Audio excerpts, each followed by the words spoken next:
أدى الأمانة وبلغ الرسالة ونصح للأمة وكشف الله به الغمة وجاهد في الله حق جهاده حتى أتاه اليقين وتركنا على محجة بيضاء ليلها كنهارها لا يزيغ عنها إلا هالك. اللهم صل وسلم وزد وبارك وعنئم وكرم ومجد على عبدك ورسولك محمد صلى الله عليه وعلى آله وصحبه وسلم. فقال عز من قائل: يا أيها الذين آمنوا اتقوا الله حق تقاته ولا تموتن إلا وأنتم مسلمون. وقال عز وجل: يا أيها الذين آمنوا اتقوا الله وقولوا قولا سديدا يصلح لكم أعمالكم ويغفر لكم ذنوبكم ومن يطع الله ورسوله فقد فاز فوزا عظيما. أما بعد فإن أصدق الحديث كتاب الله وخير الهدى هدى محمد صلى الله عليه وسلم وشر الأمور محدثاتها وكل محدثة في الدين بدعة وكل بدعة ضلالة وكل ضلالة في النار. Hadirin sekalian dirahmati Allah Subhanahu wa taala. Kalau menurut kajian, judul kajian ini adalah transaksi-transaksi yang terlarang.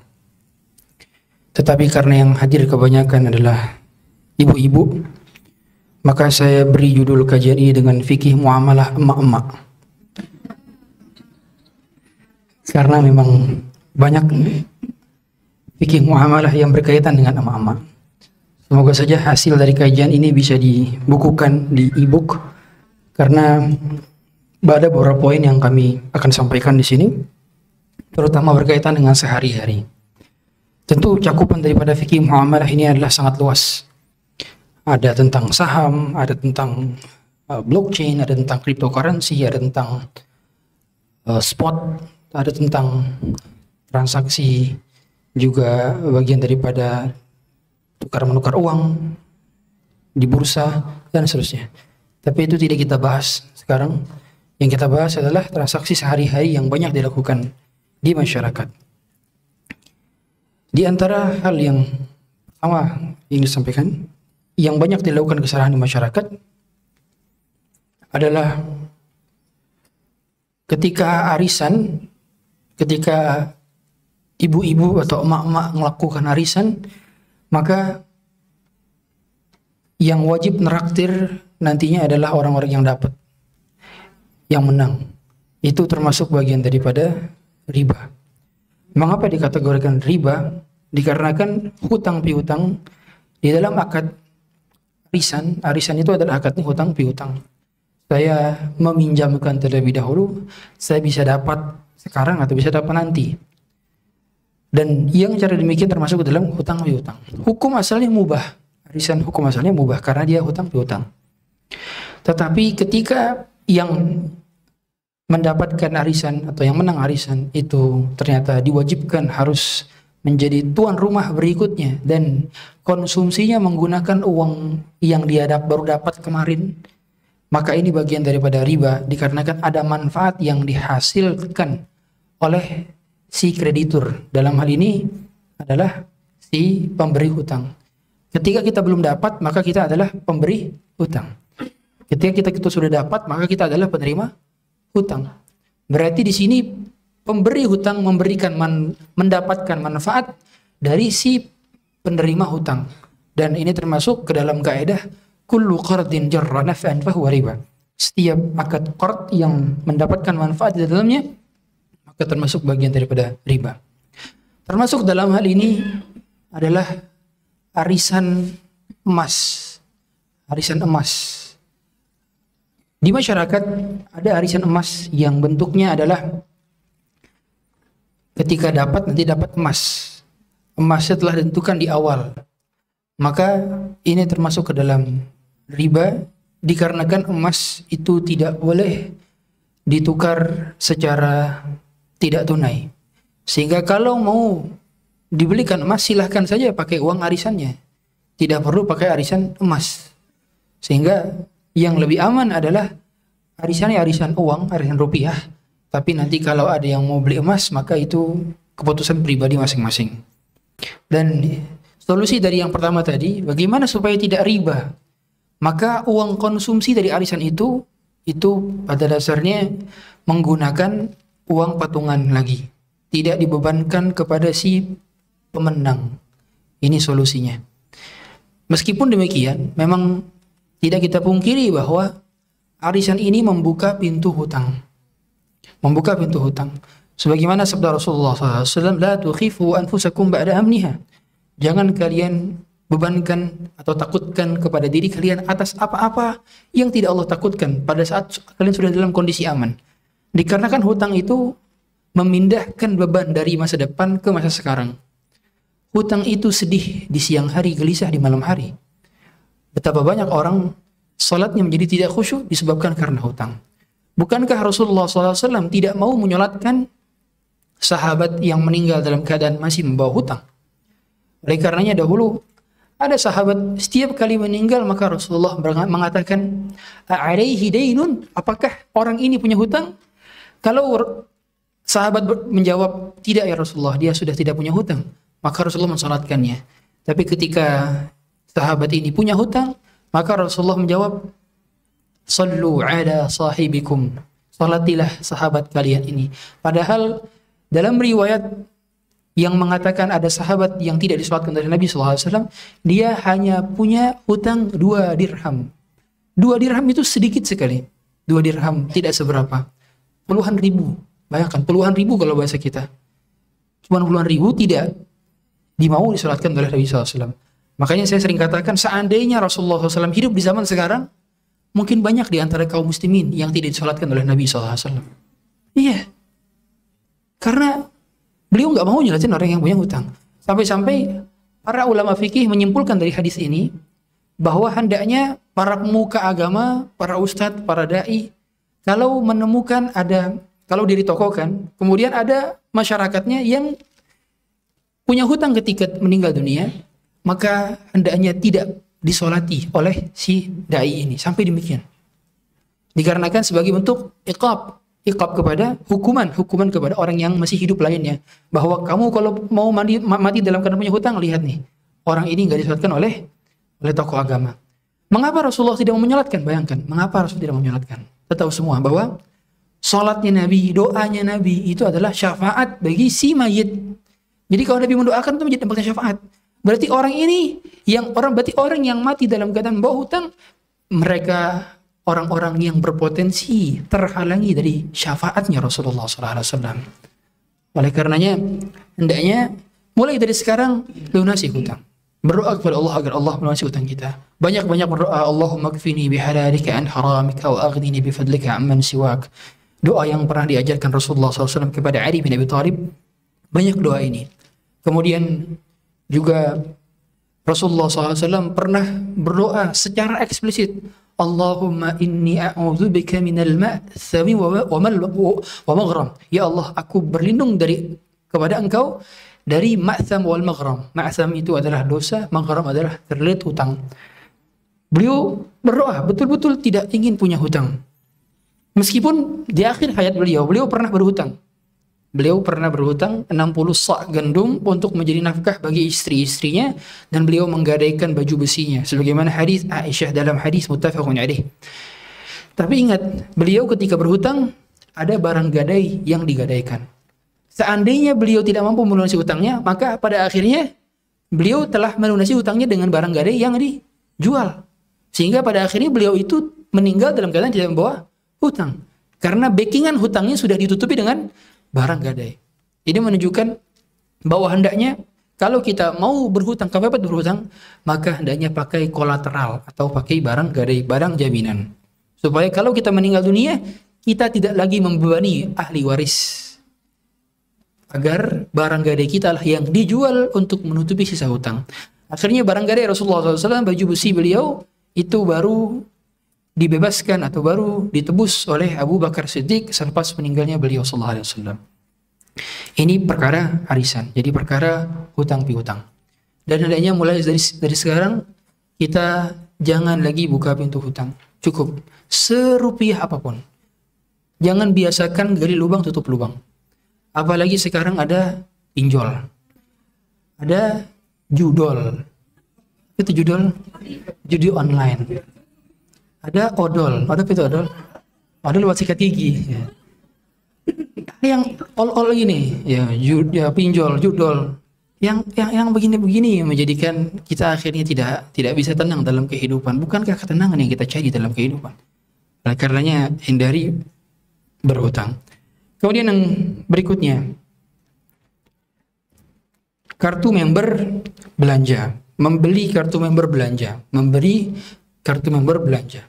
Biasanya di toko-toko furniture atau toko-toko elektronik atau toko-toko Tupperware barangkali, ya itu biasanya salesnya sebelum kita check out di kasir dia promosi. Ibu mau beli kartu membernya nanti biar dapat diskon, kartu membernya harganya 100.000.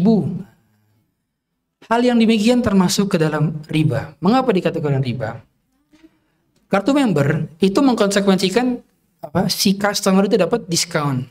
Dia setiap beli itu bisa dapat diskon karena dia punya member tertentu.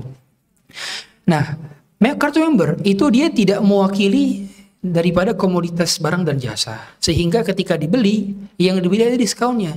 Diskon itu bukan barang. Diskon itu adalah potongan harga. Diskon itu uang secara tidak langsung. Berarti ketika kita membeli uang dengan uang, mengkonsekuensikan adanya riba fadl. Berarti itu beli uang secara berlebih. Yang kedua ada kemungkinan gharar. Kemungkinan kedua adalah gharar. Mengapa? Dikarenakan bisa saja kita mendapatkan diskon karena kita beli terus, akhirnya pihak mereka merugi karena kita lebih sering memakai diskonnya, atau sama sekali tidak kita pakai, akhirnya kita merugi.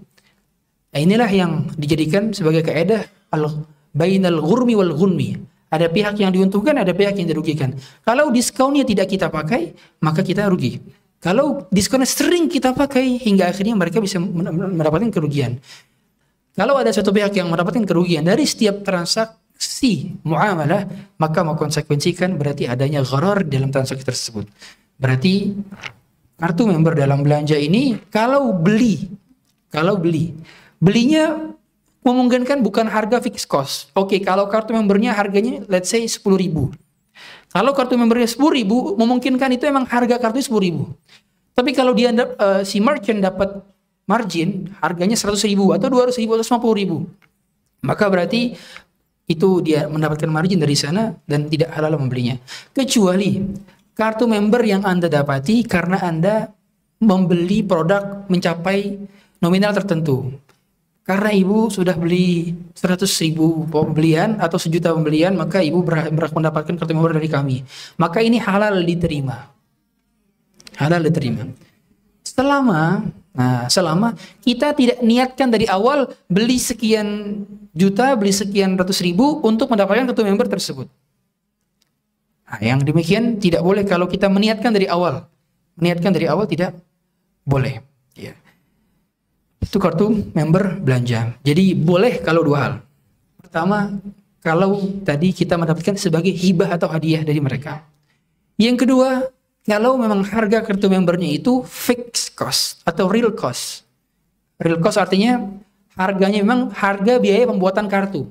Bukan merchant mendapatkan margin dari dia jual kartu. Seperti itu. Itu kartu member. Yang berikutnya adalah kupon undian. Kupon undian. Ketiga, kupon undian. Apakah kupon undian termasuk ke dalam larangan dalam agama? Kalau kupon undian yang kita, misalkan kita beli barang, kemudian akhirnya kita dapat kupon undian. Kita niat awalnya beli barang, bukan beli kupon undiannya. Memang beli barangnya. Tiba-tiba, Bapak karena Bapak sudah beli barang ini, Ibu karena Ibu sudah beli barang ini, maka Ibu berhak mendapatkan kupon undian. Silahkan ikuti undian nanti di akhir tahun misalnya. Maka hal demikian boleh. Boleh diikuti undiannya, boleh. Yang tidak boleh adalah kita sengaja beli kupon undian untuk ikut undian. Ini yang pertama. Atau yang kedua, kita beli barang, tujuan intinya adalah supaya dapat kupon undian, bukan buat barangnya. Hal yang demikian tidak diperkenankan ikut undian. Kalau ikut undian, maka termasuk ke dalam perjudian. Jadi beli kupon undian termasuk ke dalam perjudian. Sama saja kita lihat skema lotre, skema apapun, judul-judul lainnya, itu kita lihat sama. Dia adalah membeli dahulu kupon undian. baru mengikuti undian berupa judi ya. Kemudian yang berikutnya adalah memanfaatkan barang gadai. Memanfaatkan barang gadai. Jadi dalam hal ini barang gadai hasil dari akad hutang piutang itu tidak boleh dimanfaatkan oleh si pemberi hutang. Misalnya ada tetangga minjem 5 juta kepada kita. Kemudian, Bu, saya minjem uang 5 juta ke Pajanangan. Nanti sawah saya tak gadaikan ke Pajanangan, katanya. Digadaikan akhirnya sawahnya. Sawahnya ini sama ibu ini akhirnya dipanen, akhirnya dapat manfaat lah dari sawah tersebut, bisa menghasilkan lah. Selama utang belum lunas, akhirnya sawahnya dimanfaatkan oleh si pemberi hutang ini. Maka pemanfaatan barang gadai tersebut adalah riba.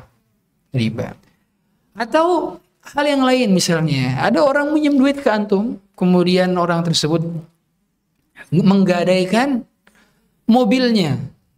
Misalkan dia minjem 100 juta, menggadaikan mobilnya. Sama antum mobilnya dipakai buat ojol. Kalau dipakai buat ojol, berarti dia memanfaatkan barang gadai dari hasil akad hutang piutang. Dan yang demikian juga terlarang. Atau motor misalkan. Kapan boleh dimanfaatkan barang gadai? Pertama, barang gadai boleh dimanfaatkan selain pada akad hutang piutang. Dan itu pun harus dengan izin si pemilik barang. Adapun kalau akad hutang piutang, ada akad hutang piutang, baik dengan izin si pemilik barang ataupun tanpa izin dia, maka haram memanfaatkan barang gadai dari akad hutang piutang. Jadi seandainya tadi si orang ini dia menggadaikan mobilnya kepada kita, kata dia, kamu pakai aja nggak apa-apa mobil ini. Nah, enggak, kalau dia bilang seperti itu pun tetap haram, karena akadnya adalah hutang piutang. Jadi kalau akad hutang piutang, baik dengan izinnya maupun tanpa izinnya tetap haram dimanfaatkan.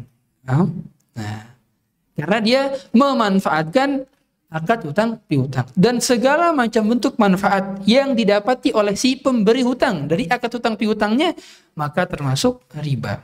Jangankan memanfaatkan barang gadai. Contoh, saya punya teman misalnya, dia minjem ke saya, Ustaz, minjem 5 juta. Nanti antum ana pijitin, Ustaz. Pijitinnya itu termasuk riba. Iya. Betul. Karena pijit termasuk apa? Manfaat. Paham? Nah, jadi manfaat itu bukan hanya materi, tapi juga jasa. Nah, apapun itu. Atau gini, pinjam 100 dong. Kan lagi ngetren ya, pinjam 100. Pinjam 100. Nanti kamu saya anterin pulang habis kajian. Nah, anterin pulang habis kajian itu termasuk riba. Karena dia termasuk jasa atas manfaat akad hutang piutang. Yang demikian banyak tidak disadari oleh masyarakat. Dikarenakan mereka menganggap bahwa riba itu hanya tambahan pada akad hutang piutang saja. Padahal segala macam bentuk manfaat yang dihasilkan dari akad hutang piutang dan diterima oleh si pemberi hutang, maka termasuk ke dalam akad riba. Adapun pemanfaatan barang gadai selain akad hutang piutang, berarti apa? Contohnya seperti nyewa barang.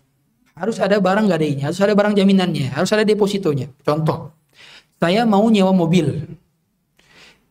Nyewa mobil ya, buat keluar kota, sepekan. Si pemilik mobil mempersyaratkan, boleh, asal kamu menggadaikan villa kamu. Sini kunci villa kamu yang di puncak. Dikasih kunci villanya.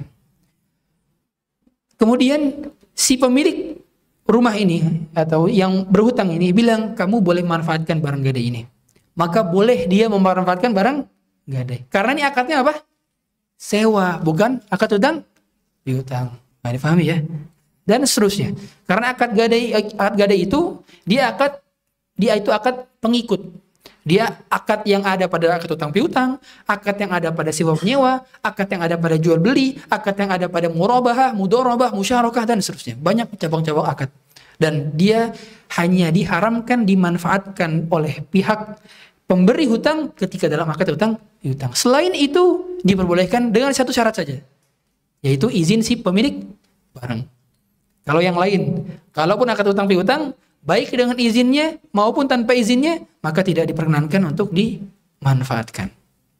Itu barang gadai. Berikutnya, gadai emas. Gadai emas. Di pegadaian atau di luar pegadaian mungkin masih ada nama produk namanya gadai emas.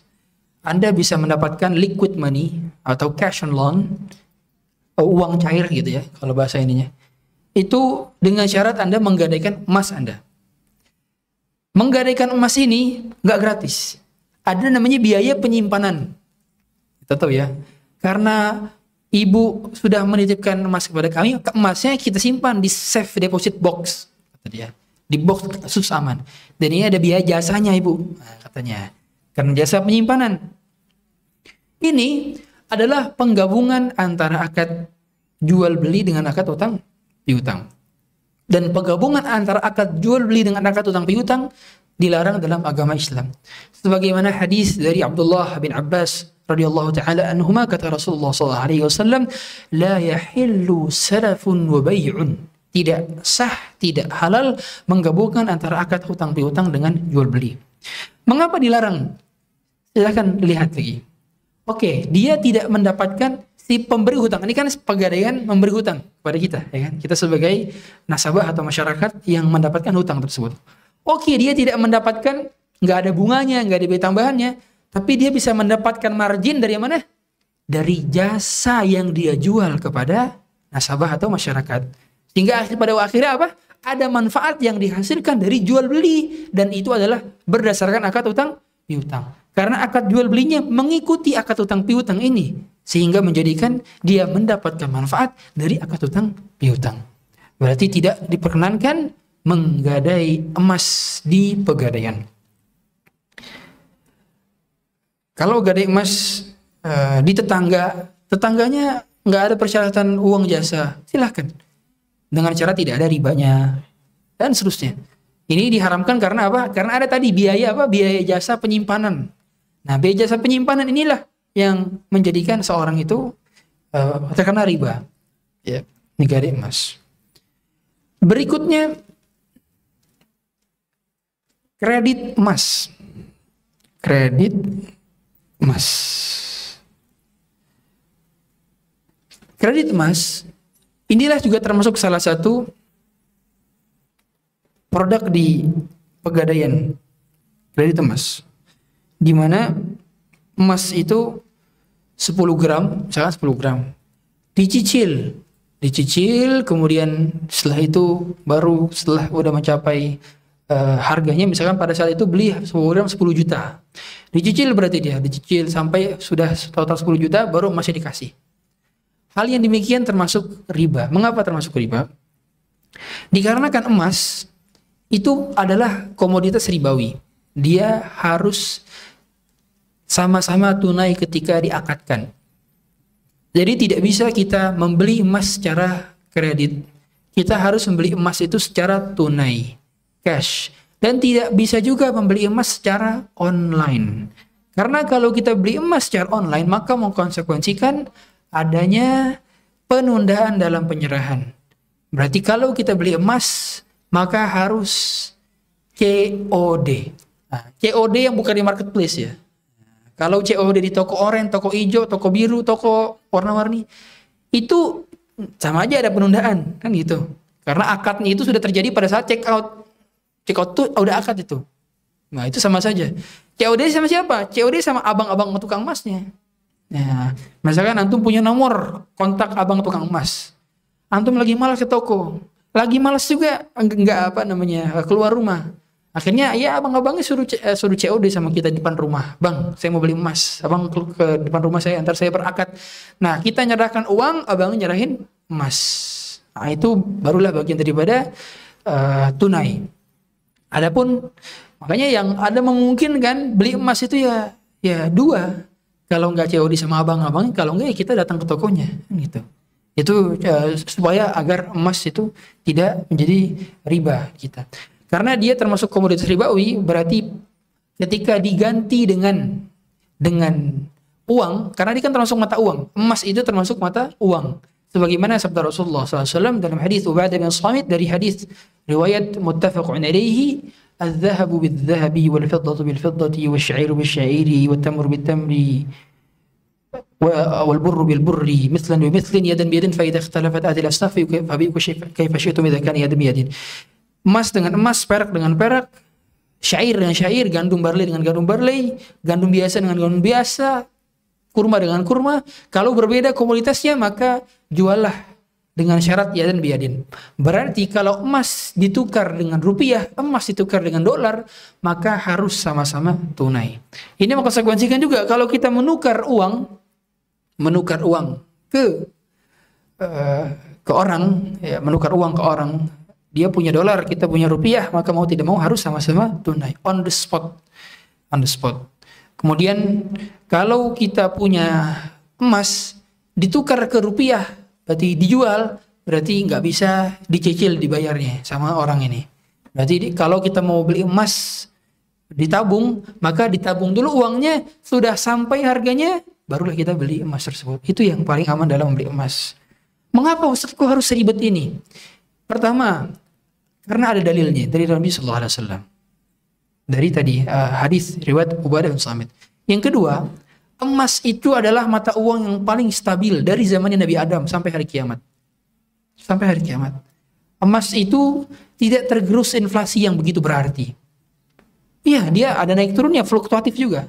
Tapi emas tidak sefluktuatif mata uang fiat atau fiat money, rupiah, dolar, rial, yen, dan seterusnya. Berbeda dengan emas. Emas karena supply dan demand, ya, saya ketinggian bahasanya, supply dan demand. Apa bahasanya? Permintaan dan penawarannya itu sudah diatur oleh Allah Subhanahu wa taala. Jadi kebutuhan manusia, maka Allah munculkan dari dasar bumi segitu juga jumlah kebutuhan manusia. Maka jumlahnya harus stabil. Yang ini maksudnya Nabi SAW ketika dahulu di zaman Rasulullah, beliau beli kambing itu seharga 1 dinar. 1 dinar itu kalau dikonversikan ke uang mungkin sekitar 4 jutaan. Sekarang harga kambing juga 4 jutaan. Berarti tidak berubah.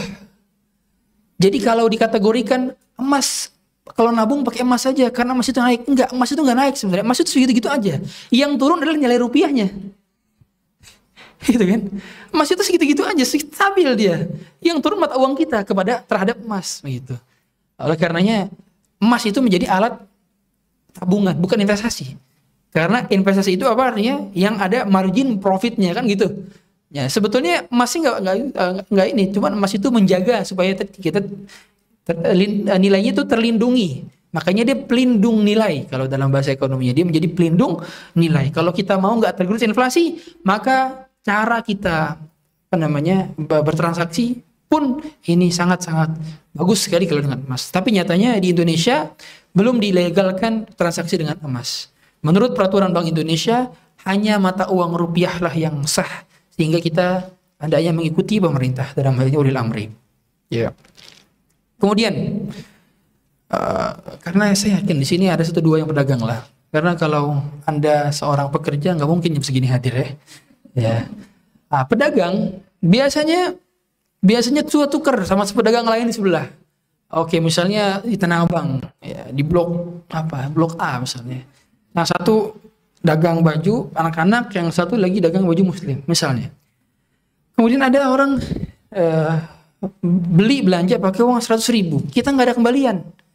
Nah, kita nuker ke sebelah, wah masih pagi bang, belum ada 100.000 pecahannya katanya. Ini nih pinjam dulu deh, 75.000 nih, udah ada 75.000 nih. Nah, dia akadnya bukan pinjam, dia bilang nih tukar ya 100.000 dengan 75.000. Maka ini sama saja mengkonsekuensikan riba fadl. Dikarenakan tukar menukar rupiah kepada rupiah, mata uang sejenis, tetapi yang satu berlebih, yang satu kurang. Nah, tidak boleh. Sama seperti tukar menukar uang pada saat lebaran, atau jasa penukaran uang pada saat lebaran. Banyak di pinggir-pinggir jalan, biasanya orang itu, sini pak tukar 1 juta ke saya. Ya, nanti dia dapat upah 50.000. Jadi kita tukar ke dia 1 juta rupiah, yang kita dapat cuma 950.000. Maka ini mengkonsekuensikan adanya riba fadl. Riba fadl. Mengkonsekuensikan adanya riba dikarenakan tukar menukar uang itu harus senilai dengan yang ditukar. Kalau sejenis 1 juta kepecahan 100.000 ditukar dengan 1 juta juga pecahan yang lainnya. Yang penting nominalnya 1 juta. Yang kedua syaratnya juga harus sama-sama tunai. Nah, dalam hal ini berarti tidak bisa kalau orang tukar menukar uang dengan cara semacam ini. Lalu gimana Ustaz solusinya? Solusi pertama dari tukar menukar uang agar menjadi syar'i ketika lebaran atau menjelang lebaran, maka Anda tinggal datang ke bank atau tinggal cari orang-orang yang duitnya banyak, ya, tukar ke dia. Itu cara pertama. Karena kalau ke bank itu umumnya ya ngantri juga, tapi dia tidak ribawi karena tidak ada di sana biaya administrasi umumnya kalau tukar menukar uang. Kemudian yang kedua, atau kalau kita malas ke bank, maka kita bisa nyuruh orang untuk menukarkan uang kita ke bank. Atau biasanya suka banyak bank keliling itu ketika ketika mau menjelang lebaran ya, dia menukar uang. Nanti kita nyuruh dia, misalkan ada tetangga kita, mau nukar ya? Nih tolong tukerin uang saya, ini uang saya yang mau ditukar, ini tip buat kamu. Nah, itu sah. Mengapa sah? Karena pada saat itu kita sedang membeli jasa dia karena ada jasa uang jalan. Nah, karena di jalan kan? Ustadz, apa bedanya? Tadi kan bisa juga dikategorikan yang pertama tadi, bisa saja abang-abang atau mbak-mbak di pinggir jalan itu, ini nih 50.000-nya buat uang jasa saya ya. Kan bisa aja gitu Ustadz. Kenapa kok bisa yang satu nggak bisa, yang satu jadi bisa? Tadi yang pertama nggak boleh, yang kedua boleh. Kenapa? Karena yang pertama tadi, uang jasanya itu dia sudah terjadi, sehingga tidak bisa diakadkan. Akad itu baru terjadi, jasa itu baru terjadi kalau dia belum dilakukan, kan gitu. Dia jasa penggantian uang itu sudah dilakukan, maka tidak bisa diakadkan. Yang bisa diakadkan adalah yang belum dia lakukan. Nah, kalau yang orang kedua, dia kan belum punya uang stok barang, stok uang kan. Jadi dia tukarnya kemana? Ke bank. Otomatis jasa jalannya itu jasa yang diakadkan di awal tadi. Itu berarti sah. Berarti caranya adalah kita menyuruh orang yang nggak punya stok uang untuk dia tukar ke bank, nanti kita kasih upah jalannya. Tapi kalau dia menukar dengan uang dia sendiri yang udah ada stoknya, maka ini berarti tidak bisa dikategorikan sebagai uang jasa.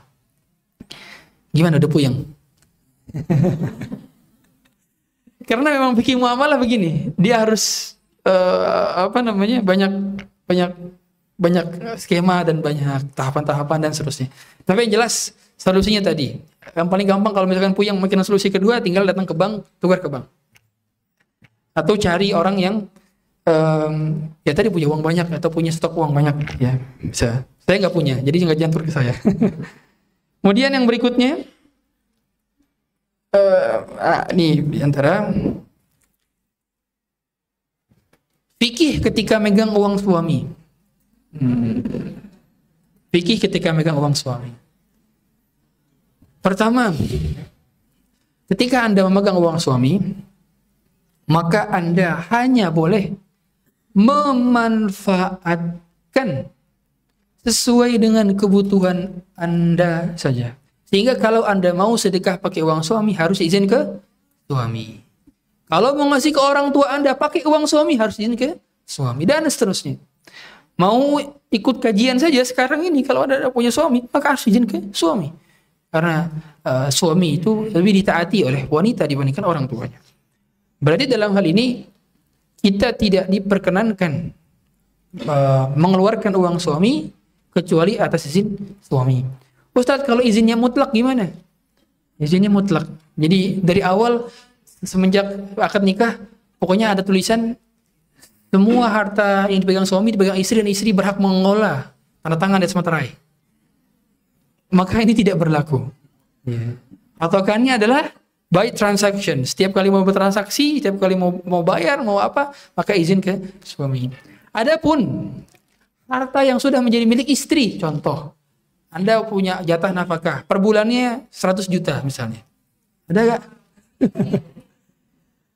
Misalnya demikian. Kemudian Anda membelanjakan uang tersebut sesuai dengan kehendak Anda mau check out toko oranye, toko hijau, atau mau check out di live keranjang kuning dan seterusnya. Maka hal demikian tidak perlu izin suami karena sudah menjadi jatah nafkah, paham? Karena dia sudah menjadi milik Anda. Berarti tidak perlu izin lagi ke suami. Dan juga misalnya ada perempuan yang dia bekerja juga dan dia gajinya untuk dia. Jadi gaji suami itu untuk suami dan istri karena ada nafkah kepada istri. Kalau gaji istri maka murni untuk istri. Itu. Ini pentingnya. Tapi yang menjadi bagian daripada milik istri pada harta suami adalah yang sesuai dengan kebutuhan nafkahnya dia saja. Tidak lebih daripada itu. Nah, sehingga dalam hal demikian kalau dia punya gaji sendiri maka dia berhak untuk zakat, sedekah, kemudian ngasih orang tua dan seterusnya tanpa izin suami karena itu adalah harta milik dia. Kemudian usaha bersama suami. Nah, ini juga penting. Saya sering dapat permasalahan semacam ini dalam permasalahan kasus harta gonogini. Ketika yang satunya meninggal atau satu cerai, akhirnya bingung menentukan ini harta milik siapa, harta milik siapa. Karena usahanya dibangun berdua, rumahnya dibangun berdua, semuanya dibeli secara berdua. Maka dalam ini dilihat, selama menikah, itu yang beli aset pakai uang siapa? Nah, ditentukan. Atau adakah pernah hibah dari suami kepada istri? Kalau yang bekerja hanya suami, dari semenjak awal istri hanya menjadi ibu rumah tangga. Kemudian perusahaan juga suami yang mengelola, dan kalau istri membantu itu tidak mengkonsekuensikan tiba-tiba berpindah harta kepemilikan daripada perusahaan tersebut kepada istri. Berarti perusahaannya masih milik suami, istri hanya membantu. Dalam hal ini berarti semua asetnya ketika meninggal dunia, kalau belum pernah dihibahkan, belum ada kata-kata saya memberikan hadiah kepada engkau, maka statusnya menjadi milik suami. Kecuali ada harta-harta yang pernah dihibahkan oleh suami kepada istri. Contoh, yang beb ini saya udah punya rumah 5, yang satu buat kamu ya katanya. Yang demikian berarti telah berpindah kepemilikan kepada istri. Berarti harta yang jadi milik istri tersebut ketika suami meninggal ini tidak diwariskan kepada anak-anak, karena itu menjadi milik istri. Paham? Nah, yang diwariskan itu adalah harta milik suami kalau dia meninggal dunia. Jadi gini, dalam agama Islam kita harus paham kepemilikan setiap individu itu terpisah. Jadi nggak ada istilahnya ketika sudah menikah harta kamu milik aku, harta aku milik kamu. Nggak ada istilahnya begitu. Terpisah. Meskipun tidak secara tegas, oh ini TV milik aku ya, ini kulkas milik kamu ya. Nggak kayak gitu juga. Kasihan sekali rumah tangga yang seperti itu ya. Nggak seperti itu juga. Cuman maksudnya dipahami bahwa nanti ketika pembagian harta waris, bahwa ketika si suami meninggal, maka ada pembagian harta yang sendanya langsung dibagikan tanpa harus menunggu si istri meninggal. Karena kan kepemilikannya suami, paham? Ya. Berarti dari sana berarti istri mendapatkan persentase waris sesuai dengan bagian harta suami tanpa harus menunggu si istri meninggal. Karena banyak jadi masyarakat akhirnya warisan dibagi-bagikan padahal bapak udah meninggal, tapi karena ibunya belum meninggal nggak dibagi-bagikan. Bertahun-tahun, berpuluh-puluh tahun akhirnya banyak ahli waris yang meninggal dunia tidak diketahui persentase warisnya berapa. Ini yang menjadikan banyak keributan. Oleh karenanya Islam menyuruh kita mempercepat pembagian warisan itu bukan supaya agar kita gila harta, bukan. Supaya tidak ada pihak yang menzolimi dan supaya tidak ada pihak yang terzolimi. Karena kalau harta warisan tidak segera dibagikan, akan ada pihak yang memakan harta milik orang lain, memanfaatkan aset milik orang lain tanpa izin si pemilik. Dan yang perlu dipahami, dalam pembagian warisan, itu tidak melulu dan tidak harus selalu, ayo dijual asetnya, ayo rumah dijual, enggak. Yang penting diketahui persentase kepemilikan di setiap aset. Contoh, bapak meninggal dunia, meninggalkan satu rumah, meninggalkan satu istri, meninggalkan satu anak. Berarti dalam hal ini, apakah tunggu si istri meninggal dulu baru si anak dapat warisan? Enggak. Karena rumahnya milik bapak, kan gitu. Berarti si istri dapat berapa nih kalau bagian warisan dapat 1/8. Anak dapat sisa, anak dapat 7/8. Nah nggak harus, mama kan cuma dapat 1/8, mama tinggal di situ di dapur. Nggak begitu juga. Nggak begitu juga maksudnya. Jadi maksudnya adalah dibuat akta di depan notaris, atau kalaupun nggak bisa notaris, minimal surat pernyataan, ada materai bahwa rumah ini kepemilikannya adalah 1/8 milik nama ibu sekian, nama ibu sini, 7/8 milik anak ini, tanda tangan, selesai, itu bagi waris. Jadi nggak harus dijual langsung nih, wah ini kok dibagi waris, ayo jual, mau pergi dari sini, nggak begitu juga. Karena banyak orang salah paham, mikirnya bagi waris itu harus dijual semua aset waris. Padahal yang bisa cepat dibagi-bagikan adalah hanya uang liquid saja. Adapun sisanya tidak bisa langsung dibagikan. Contoh, ahli waris meninggalkan sapi misalkan. Apakah sapinya langsung dibagi 1/8 atau 7/8? Enggak juga. Yang penting diketahui persentase kepemilikannya. Nah, ketika rumahnya, asetnya dijual, barulah dibagikan sesuai dengan saham masing-masing. Misalnya, rumahnya terjual 100 juta. 100 juta. Berarti si ibu dapat berapa? 12,5 juta. Ya kan? Karena dia dapat 1/8. 7/8-nya berarti dapat anak. Dan seterusnya. Seperti itu cara pembagian Islam. Ya, jadi dalam ini berarti kalau kita paham fikih muamalah, mudah insya Allah. Mudah. Dan semua aturan yang Allah berikan kepada kita, hakikatnya mempermudah hidup kita. Tidak menyulitkan sama sekali. Hanya saja banyak orang malas belajar ilmu agama, hingga akhirnya mereka menganggap bahwa ini menyusahkan atau meribetkan. Kemudian zakat harta istri. Nah, banyak yang bertanya juga, Ustadz, gimana Ustadz, saya selama ini nggak ngeluarin harta zakat. Zakat itu beban bagi orang yang sudah mencapai nisab hartanya. Jadi bagi orang yang belum pernah mencapai nisab hartanya, maka tidak ada zakatnya. Dalam hal ini, harta zakat istri pertama, berarti dari hasil nafkah dia. Kalau dia kerja, berarti dari hasil kerja dia. Kalau dia punya mahar, maharnya melebihi nisab zakat. Nisab zakat itu kan 85 gram emas. Misalnya dulu maharnya ada 100 gram emas. Misalnya. Berarti itu ada harta zakat. Di total nih, berapa seluruh hartanya, perhiasannya berapa, yang digelang berapa, kalau yang dipakai sehari-hari maka tidak ada zakat. Dipakai sehari-hari. Tapi dipakai sehari-hari sesuai dengan batas wajar. Dipakainya segini, tetap keluarin zakat. Karena ada daerah pulang haji pakai gelang segini. Itu tetap keluar zakat. Kalau dipakai satu, kalungnya satu, nah itu nggak keluar zakat. Sebagaimana Aisyah, kata Umar bin Khattab, dahulu Aisyah pakai gelang, pakai kalung, pakai gelang, maka tidak keluar zakat karena dipakai. Tapi yang disimpan, maka itu ada karena harta zakat. Dikeluarkan 2,5% dari total aset miliknya. Berarti istri tidak wajib mengeluarkan harta milik suami dizakatkan, tidak. Jadi harta suami zakat suami sendiri, harta istri zakat istri sendiri. Nggak ada istrinya zakat suami istri digabung, nggak ada. Ya. Jadi suami punya zakat sendiri, istri punya zakat sendiri. Kalau harta istri nggak mencapai nisab, berarti nggak ada kewajiban zakat dari istri. Berarti hanya suami saja kalau mencapai nisab hartanya. Ya. Jadi nisab zakat mal atau zakat perhiasan adalah 85 gram emas.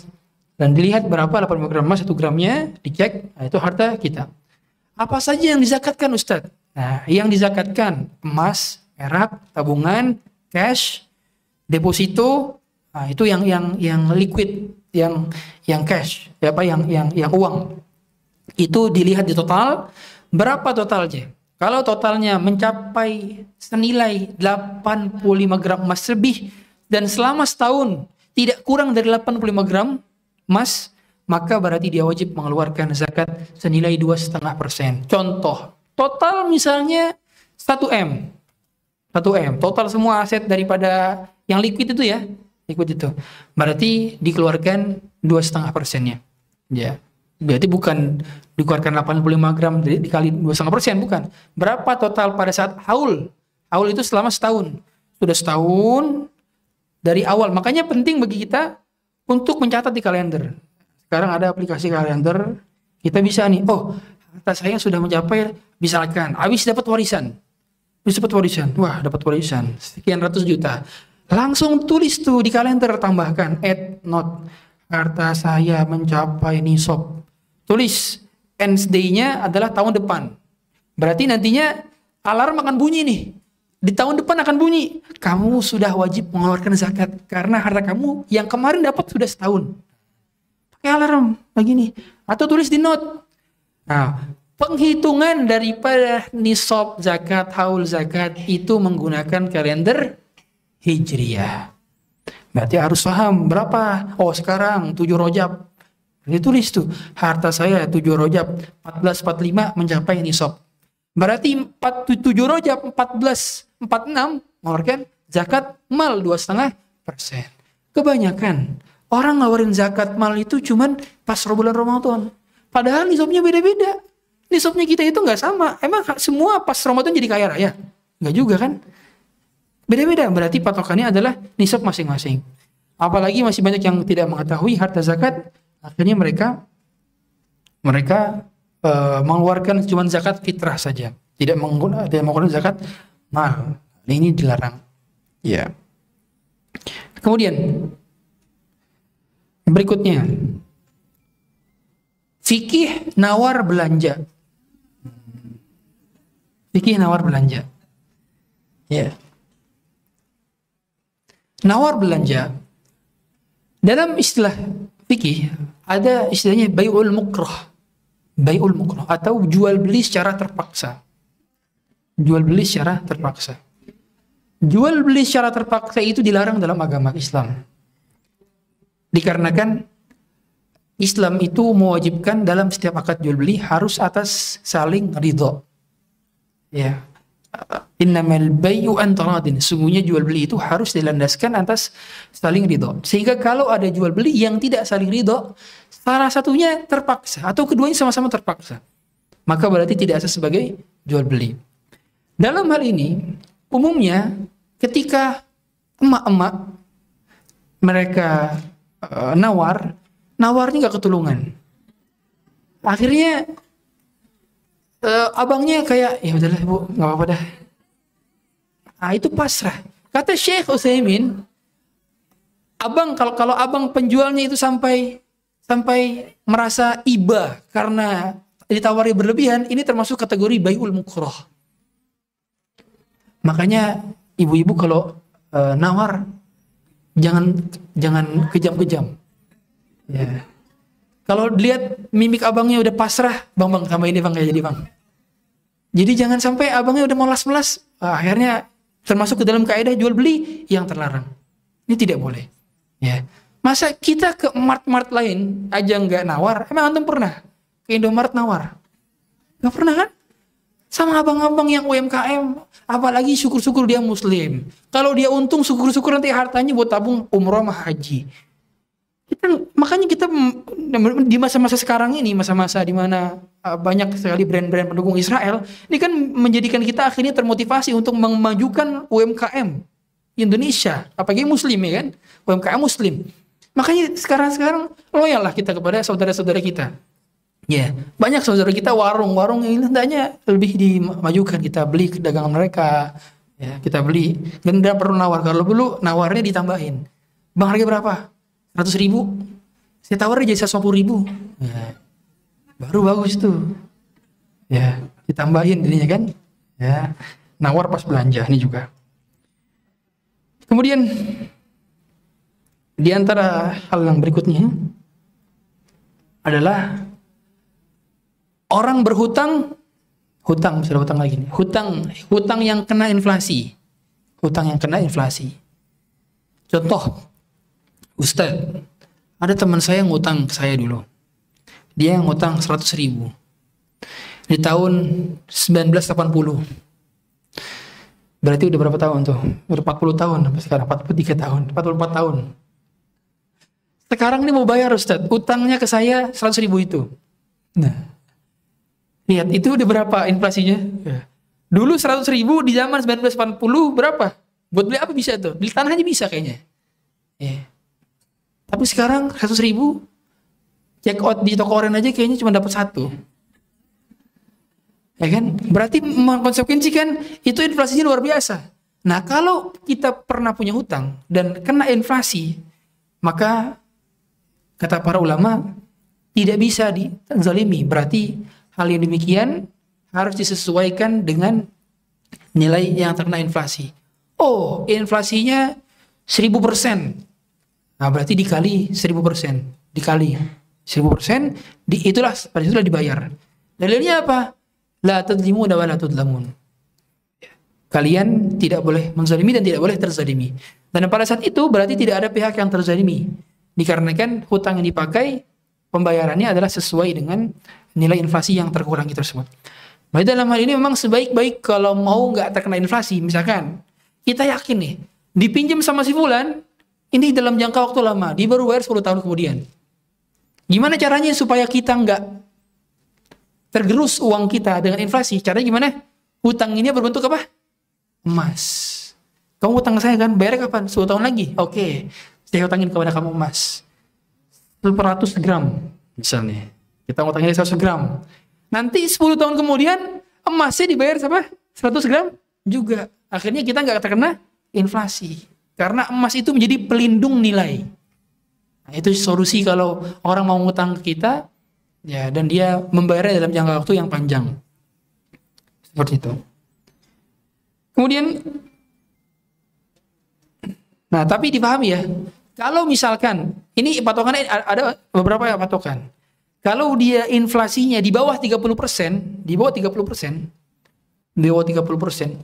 maka hal demikian tidak ditanggung oleh si penerima hutang, tapi ditanggung oleh si pemberi hutang. Dalam hal ini berarti dia nggak menanggung, si penerima hutang tidak menanggung kerugian inflasi 30%. Kalau di antara range 30 sampai 60, maka ditanggung berdua. Kalau range 60% ke atas, maka ditanggung oleh si pemberi atau si penerima hutang. Jadi ada range-nya ya. Berapa persen inflasinya, maka itulah yang menentukan. Karena inflasi juga ada hyperinflation, ada medium inflation, macam-macam dalam ilmu ekonomi. Kemudian berikutnya, yang menjadi larangan juga di transaksi sehari-hari adalah transaksi leasing. Transaksi leasing. Kredit, ya, kredit motor, kredit mobil, dan berbagai macam kredit lainnya. Sebetulnya akad kredit itu kalau kita beli secara angsur itu tidak masalah. Yang jadi masalah adalah ketika ada denda keterlambatan. Dan ketika kita minjem uang kemudian dibayar dengan riba, itu kan masuk dalam hal kredit. Contoh, kalau leasing konvensional atau kredit konvensional, itu kita minjem uang ke bank, kemudian kita nanti beli barang dan akhirnya kita bayar ke bank, kan gitu. Ini sama saja berarti bagian daripada riba. Berarti solusi, kalaupun mau butuh akad yang syar'i, kalaupun mau butuh barang, meskipun saya dalam hal ini ketika memberikan solusi tentang sebuah akad, saya tidak menyuruh Anda untuk berhutang. Memang betul dalam agama kita ada akad syar'i, murabahah diantaranya. Murabahah itu seperti apa? Seperti murabahah lil amir bisyira'. Kita datang ke bank syariah, atau kita datang ke lembaga keuangan syariah, kita datang ke BMT, kita menyuruh dia, "Bang, tolong beliin mobil ini." Kamu beli cash ke dia, nanti kamu setelah barang itu kamu miliki, kamu menjual kepada saya secara kredit. Dengan syarat tidak ada denda keterlambatan, tidak ada sita, tidak ada asuransi dan seterusnya. Oke, setuju? Setuju. Tanda tangan. Berarti nanti kamu beli dulu. Nah, kita berakadnya ke dia, bukan ke mana? Ke leasing atau ke dealer atau ke developer. Langsung akadnya ke dia. Maka ini sah sebagai jual beli murabahah. Nah, kalau akadnya demikian. Tapi tentu di lapangan tidak sesederhana ini. Banyak di lapangan kejanggalan-kejanggalan dan banyak orang di lembaga keuangan syariah tidak paham tentang akad-akad syariah. Akhirnya mereka banyak pembiayaan fiktif. Nggak ada yang dibeli, yang diterima nasabah adalah uang. Jadi kalau kita melakukan pembiayaan ke bank syariah, ke lembaga keuangan syariah, yang kita terima adalah uang bukan barang, berarti pada akhirnya kita sedang dipinjemi oleh bank, bukan sedang dijual beli ke bank. Karena kan akadnya jual beli harusnya. Kalau kita dikasih uang, sama saja kita dipinjemin uang dan dibalikin lebih. Sama saja riba berarti kalau gitu. Makanya kita lihat, kita dikasih apa nih sama bank? Kalau dikasihnya barang, dikasihnya sertifikat, dikasihnya kunci mobil, dikasih kunci rumah, berarti itu jual beli hakikatnya. Nah, makanya dilihat. Karena hal semacam ini beda-beda tipis. Beda-beda tipis. Satu beda skema, maka bisa jatuh juga perbedaan dalam hukumnya. Yang mengkonsekuensikan bisa berubah hukumnya. Inilah yang menjadikan tidak diperbolehkan. Kemudian yang berikutnya, mengenai usaha sampingan. Ini mungkin bagi bapak-bapak kalau yang kerja punya usaha sampingan. Bolehkah dia melakukan usaha sampingannya di jam kerja? Dikarenakan hal demikian tidak diangkatkan karena kerja sampingannya itu adalah bukan bagian daripada jam kerja. Sedangkan dia digaji berdasarkan jam kerja. Maka hal yang demikian, kalau seandainya ini mengganggu pekerjaan utama dia di kantor, maka terlarang dia melakukan usaha sampingan di kantor. Tapi kalau sudah mendapatkan izin dari pihak perusahaan, dari atasannya, dan juga tidak melanggar dan tidak menjadikan performa kinerjanya menurun, maka diperbolehkan. Berarti hal demikian, segala macam hal aturan di dalam perusahaan itu dilihat di mana kebijakan pimpinan, kebijakan atasan, dan juga peraturan yang berlaku di perusahaan. Sehingga sebaiknya kalau Anda melakukan pekerjaan sampingan di dalam kerja inti Anda, maka sebaiknya Anda melakukannya di luar jam kerja. Banyak saya dapati demikian para pegawai yang punya usaha sampingan, akhirnya dia melakukan usaha sampingan pas pulang kerja. Misalnya dagang setelah jam kerja, maka ini diperbolehkan. Ya. Dan yang terakhir adalah ini penting sekali. Hukum menabung di bank konvensional. Nah, ini yang demikian. Maka sebaiknya mulai sekarang kita memindahkan uang-uang kita di bank syariah. Dikarenakan hukum menabung di bank konvensional sama saja berarti menolong transaksi riba yang berada di bank konvensional. Kita tahu semua bank konvensional adalah 100% jasanya adalah jasa ribawi. Kalau di bank syariah seandainya ada transaksi riba, maka hal demikian itu by transaction, tidak secara sistem, tidak secara semuanya ada riba. Jadi masih sebelum sempurnanya bank syariah, tetap masih lebih mendingan bank syariah dibandingkan bank konvensional. Begitu kata Ustaz Irwandi Tarmizi dalam kitab Halal Haram Muamalah Kontemporer, beliau menyebutkan bahwa tidak diperkenankan menabung uang di bank konvensional. Demikian 1 jam kita. Apabila ada yang bertanya, karena memang sisi fikih muamalah itu lebih banyak bertanya, Anda silahkan kirim pertanyaan dengan kertas, silakan. Atau silakan mau pakai mikrofon, betul. Waalaikumsalam warahmatullahi wabarakatuh.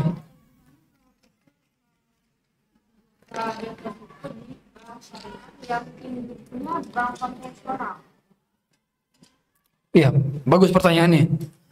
Bagaimana hukum membuka deposito di bank syariah yang induknya adalah bank konvensional? Pertama, saya bahas dari sisi depositonya dahulu. Oke, deposito syariahnya dahulu. Deposito syariah, kan gitu. Padahal harusnya akadnya mudharabah. Mudharabah itu apa? Ada risknya, ada resikonya. Hartanya bisa naik, bisa turun, kan gitu. Tapi ternyata kita nggak ada risiko rugi sama sekali.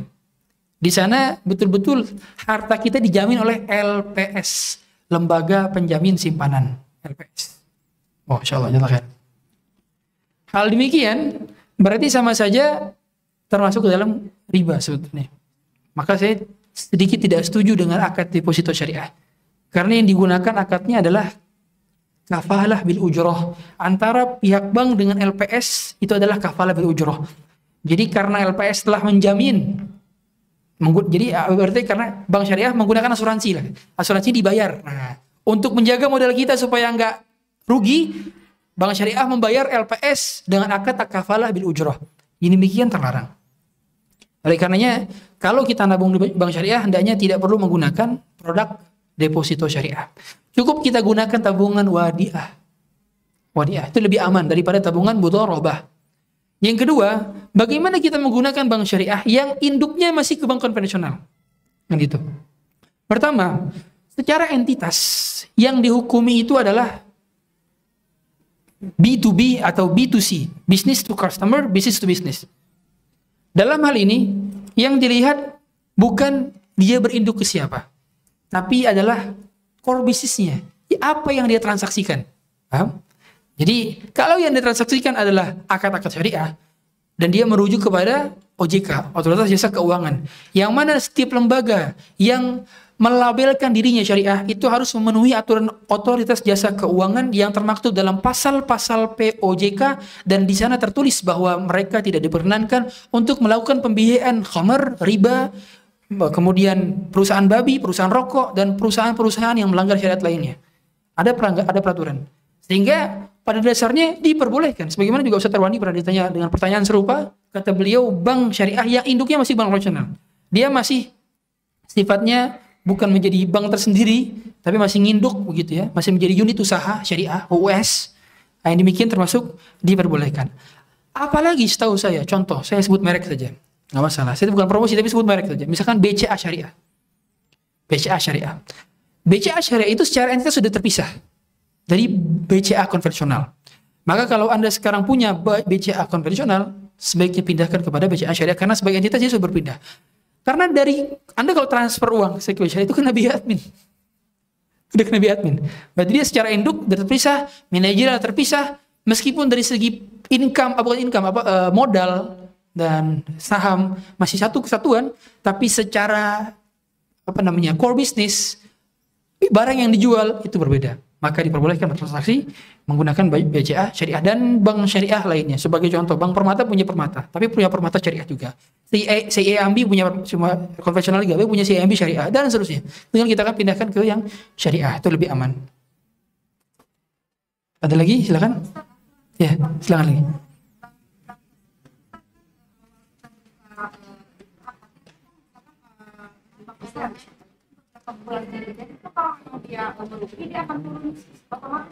Ya, yang turun itu kan keuntungannya, bukan kerugiannya, ya kan? Sedangkan dalam bisnis mudharabah itu memungkinkan rugi, benar kan? Nah, sekarang di deposito syariah apakah mungkin rugi? Nggak mungkin. Hartanya tetap segitu. Kemungkinannya dua, entah tidak bertambah atau bertambah, bukan berkurang hartanya kan? Ya. Perlu ada perpindahan nama aset tersebut dari suami kepada istri. Sebagai contoh, suami mengembangkan rumah kepada istri, tapi aset tersebut masih atas nama suami. Lalu ketika suami wafat, dan aset tersebut masih atas nama suami, bagaimana? Baik, saya ulang pertanyaannya karena banyak yang tidak dengar. Bagaimana masalah hibah dari suami kepada istri, tapi asetnya belum dipindah nama, belum dibalik nama kepada nama istri. Pertama, hibah itu dari orang hidup kepada orang hidup. Jadi kalau orang mati kepada orang hidup namanya apa? Waris. Kalau orang hidup kepada orang mati namanya nggak ada. Jadi dari orang mati ke orang hidup aja sama orang hidup ke orang hidup. Karena orang hidup kepada orang mati nggak bisa dikasih apapun. Cuman satu doang bisa apa? Doa. Antum nggak bisa ngasih duit, mau nggak dipakai lagi. Ya kan? Nah, dalam hal ini berarti hidup orang hidup. Yang kedua, syarat hibah itu adalah ada namanya serah terima. Kata dalam kaidah fikih, la tatimmul hibatu illa bil qabdi. Tidak sah hibah kecuali dengan qabd. Qabd itu serah terima. Dalam hal ini berarti serah terima itu ada dua. Ada serah terima hakiki, ada serah terima hukmi. Serah terima hakiki itu seperti Anda misalkan dikasih rumah. Anda dikasih kuncinya, Anda disuruh tempatin rumah itu dan suami Anda bilang, ini rumah buat kamu. Maka itu secara status kepemilikan sudah berpindah kepada istri. Meskipun belum pindah nama. Karena sudah ada serah terima. Memang serah terima lebih dikuatkan lagi ketika perpindahan balik nama. Tapi ingat, banyak yang pindah balik nama, tapi tidak mengkonsekuensikan akhirnya berpindah kepemilikan. Contohnya apa? Contoh, si suami balik aset-asetnya, dia punya rumah banyak. Yang satu buat istri satu, yang kedua buat istri kedua, yang ketiga, yang keempat. Ini pindah nama semua. Pindah nama semua. Supaya nggak kena pajak progresif. Nah, supaya nggak kena pajak progresif, akhirnya dipindah balik nama, tapi nggak niat ngasih. Nggak niat ngasih tuh. Dia nggak niat ngasih ke istri pertama, istri kedua nggak niat ngasih. Akhirnya statusnya tidak berpindah kepemilikannya. Karena syarat hibah itu pertama niat, yang kedua adanya serah terima, kan gitu. Kalau serah terima doang tanpa adanya niat berarti tidak sah juga perpindahan kepemilikan. Dalam hal ini berarti dilihat Apakah pernah Anda diserahkan kuncinya atau Anda disuruh tempatin dan Anda pernah menempatinya? Apakah pernah? Karena kalau hanya sekedar nanti itu rumah buat kamu ya, kuncinya nggak pernah dikasih, kita nggak pernah suruh tempatin, apalagi namanya belum pernah dibalik. Susah juga bacanya kalau nama dibalik ya. Itu maka yang demikian mengkonsekuensikan apa? Belum sah hibahnya. Hibah berarti sah kalau sudah ada niat diucapkan atau dituliskan dan juga ada serah terima. Demikian. Ustadz, memang harus ada serah terima yang berupa balik nama. Kalau di zaman Nabi SAW nggak ada, karena legalitas hukum kepemilikan nggak diatur oleh pemerintah di zaman dahulu, ya kan? Kalau sekarang ya harus ada catatan notaris segala macam. Meskipun demikian, secara kepemilikan agama, ketika kuncinya sudah diserahkan, ketika rumahnya sudah ditempati, maka yang demikian sudah termasuk qabd atau serah terima dalam agama ya.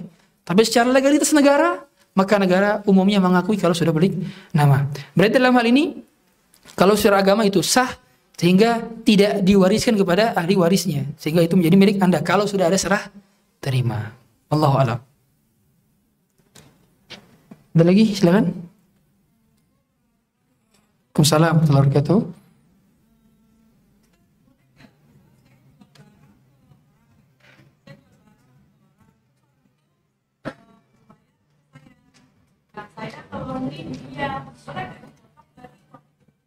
Iya, boleh. Ini namanya muqasah. Jadi, saya ulang pertanyaannya tadi. Boleh gak saya menjual barang ke dia secara cicil? Kan gitu. Boleh saya laundry di dia, saya menggunakan jasa dia.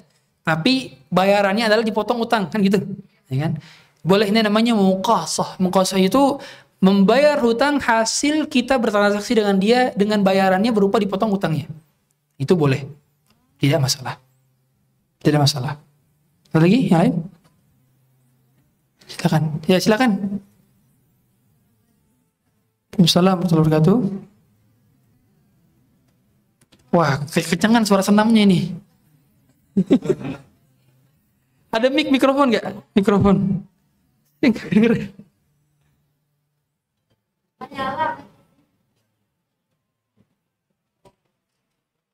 Alhamdulillah, sudah. Coba bisa dikeraskan, Ibu.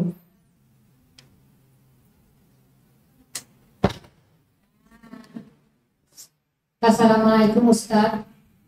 Menanyakan hukum atau hukumnya penghasilan dari pegawai bank syariah halal atau haram Ustaz. Terima kasih. Ya, bagus pertanyaannya. Pertama, bank syariah berbeda dengan bank konvensional. Secara, kalau dikatakan apakah bank syariah belum 100% syariah? Betul. Saya mengakui itu. Karena saya sendiri saya banyak berinteraksi dengan para pegawai bank syariah, dan saya juga pernah mengikuti daripada sertifikasi DSN MUI yang mereka adalah praksi-praksi di sana, dan mereka pun mengakui bahwa bank syariah belum 100% syariah. Tapi dalam hal ini tetap berbeda dengan bank konvensional yang 100% sudah riba. Dan pelanggaran-pelanggaran di bank syariah itu by transaction, artinya setiap bukan by system, paham ya? Gimana cara jelasinnya? Jadi bukan kesalahan sistem, tapi kesalahan pelaku yang berada di lapangan. Sehingga mengkonsekuensikan tidak semua bank syariah kadar ribanya sama, pelanggaran ribanya sama. Dan tidak semua bank syariah melakukan akad 100%, nggak ada pendapatan halalnya. Sebagai contoh, Anda ketika di bank syariah, saya pernah bertanya kepada Ustaz Arwandi, ketika saya mau moderatori beliau, mengisi seminar, kata beliau, akad di bank syariah itu bisa di custom. Contoh, bang, saya mau akadnya begini, skemanya begini. Kalau jenengan mau, ayo kita tanda tangan. Jadi bisa di custom. Jadi nggak melulu kita ngikut dia, bisa dia ngikut kita. Nah, berarti mengkonsekuensikan apa? Berarti akan ada akad-akad yang halal, kan begitu, ya kan? Karena akadnya bisa dikustomisasi dan juga tidak semua transaksi di lapangan riba. Terlebih lagi ada Dewan Pengawas Syariah di sana. Dewan Pengawas Syariah ini yang mengkonsekuensikan mereka itu mereview akad setiap pekan. Jadi ada DPS DPS ini mereview akad itu per bulan sekali, per minggunya itu direview oleh Syariah Compliance atau tim yang mereka lulusan syariah, mereka mereview akad-akad di lapangan. Nah, umumnya yang Syariah Compliance ini sudah benar. Ini keliru, tolong benar. Ini keliru. Nah, yang di lapangan ini yang masih banyak kejanggalan. Karena yang di lapangannya bukan lulusan syariah. Yang di lapangannya mantan pegawai bank konvensional yang baru hijrah, akhirnya ngelakuin pelanggaran gitu. Paham? Nah, berarti akan sangat mungkin sekali banyak bank syariah yang mereka melakukan transaksi halal tapi tidak 100%. Ya, demikian. Berarti dalam hal ini dilihat kalau memang Anda berkontribusi di sana dan Anda melihat ini kayak pelanggaran semua dan nggak bisa mengubah, maka sebaiknya keluar. Tapi seandainya hal yang demikian Anda bagian daripada orang yang punya kebijakan untuk memperbaiki secara sistem, maka orang ini termasuk halal gajinya. Dikarenakan dia tidak melakukan i'anah atau tolong-menolong dalam kemaksiatan. Yang dia perbarui, yang dia perbaiki adalah sistem-sistem yang keliru. Berarti dominannya secara core bisnis dia halal, tapi pelanggarannya di lapangan. Dan kalau kita lihat rata-rata big company mana yang tidak melakukan pelanggaran? Contoh, Anda bekerja di multinational company misalnya, di sebuah perusahaan besar. Ya. Anda bekerja di bidang IT. Bidang finance ngelakuin kesalahan. Gara-gara dia misalkan melakukan money laundering atau melakukan under table, dia nyogok pemerintah untuk dapat project. Apakah gaji Anda sebagai orang IT itu menjadi haram gara-gara ada bagian lain yang melakukan keharaman? Tidak, karena beda divisi, kan gitu. Berarti dilihat juga, kalau divisi Anda bukan divisi, misalkan divisi yang di lapangan, divisi kredit, dan Anda menyaksikan bahwa tidak ada pelanggaran di sana, maka berarti halal status gajinya. Tapi kalau terang-terangan Anda mengetahui itu ada kesalahan dan Anda tidak mampu mengubahnya, maka keluar lebih baik. Saya banyak dapati karyawan bank syariah yang memang dia frontliner. Dia depan, dia tahu akad-akad syariah.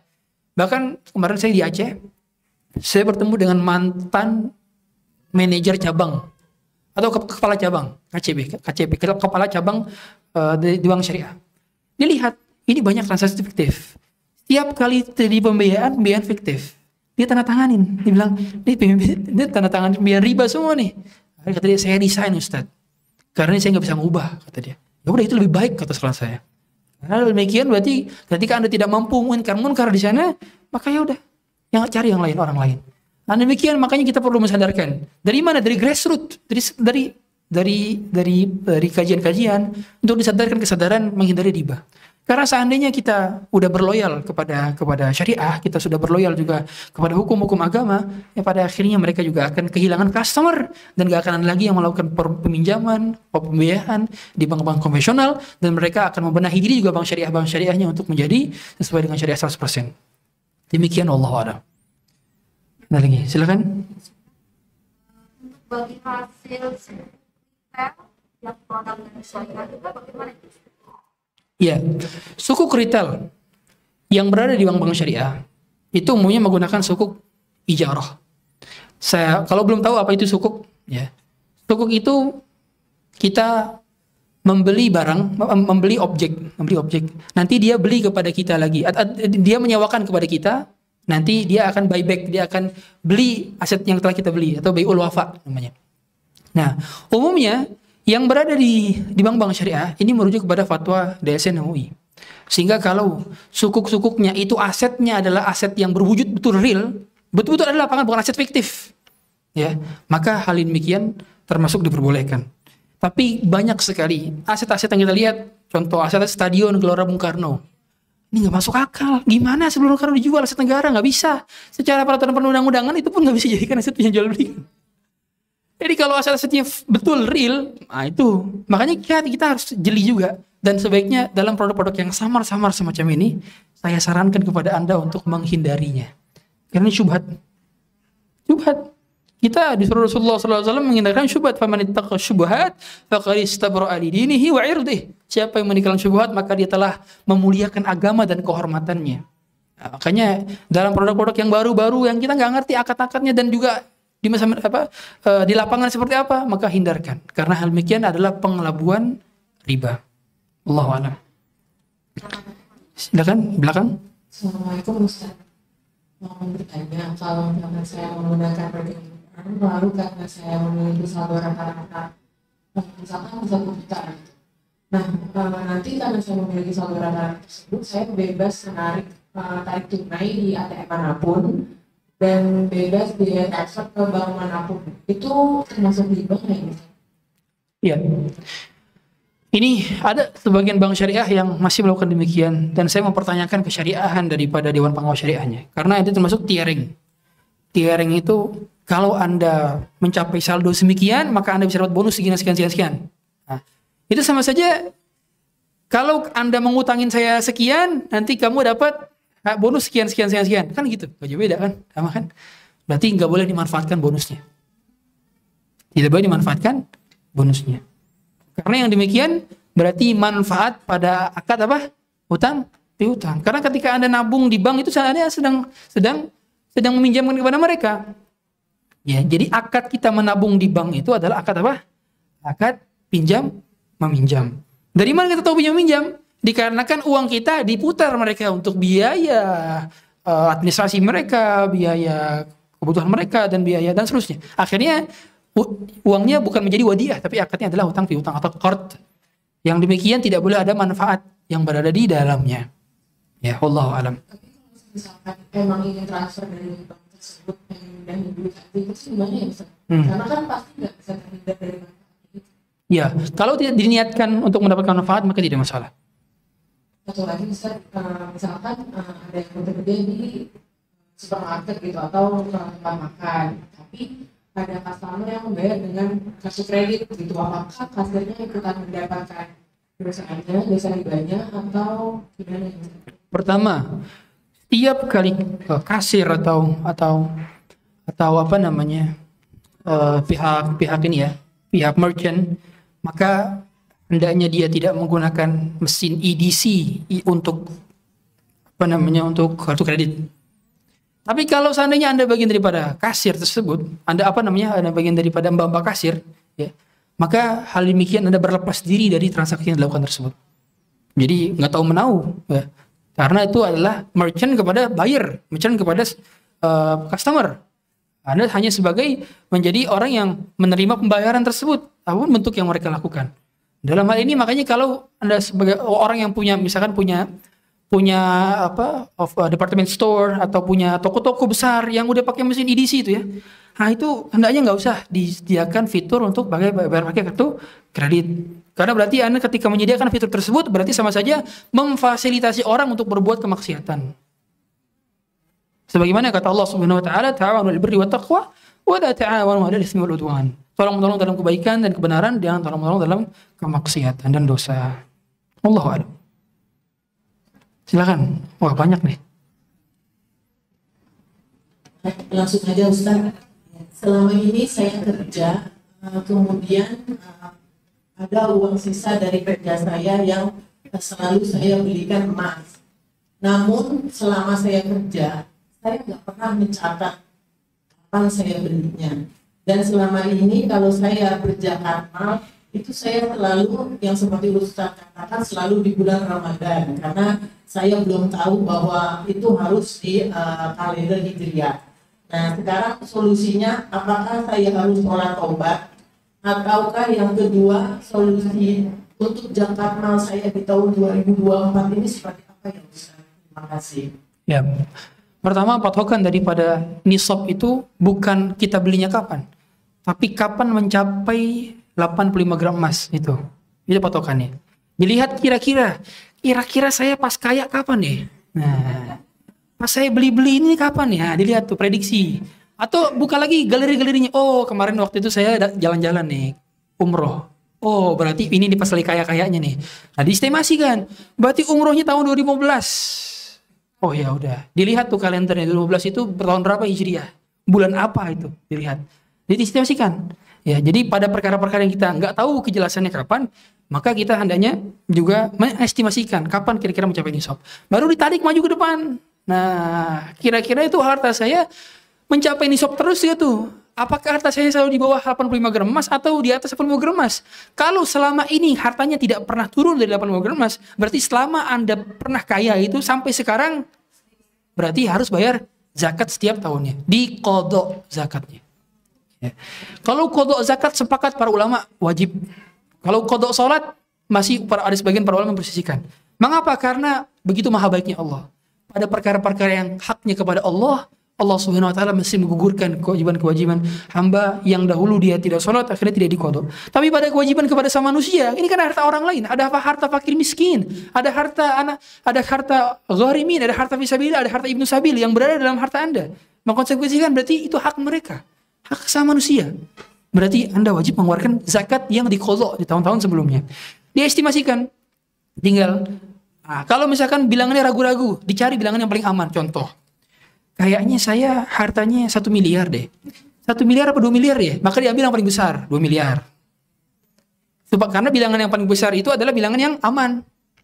Kalau seandainya lebih, maka hal lebihnya menjadi harta sedekah. Seperti itu. Jadi dilihat tuh. Nah, kemudian kalau patokannya adalah tahun Masehi, Anda sulit untuk mengetahui tahun Hijriyah. Maka para ulama berijtihad sebagaimana disebutkan dalam kitab Ma'air Syar'iyyah, para ulama mengkalikan bukan 2,5%, tapi 2,57%. Karena jumlah hari dalam tahun Hijriyah berbeda dengan tahun Masehi. Tahun Hijriyah 355. Kalau tahun Masehi 365.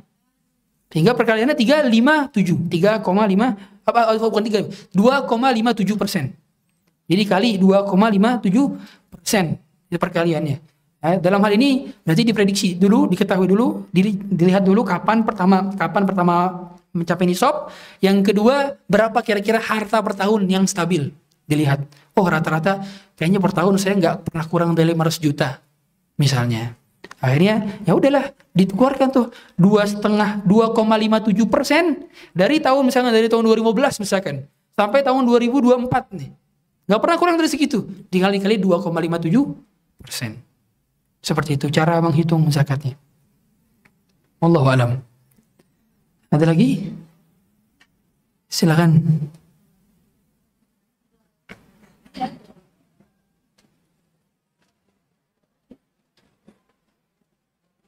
Tapi kalau sudah terlanjur pakai kalender Masehi, tidak harus diulang, Pak?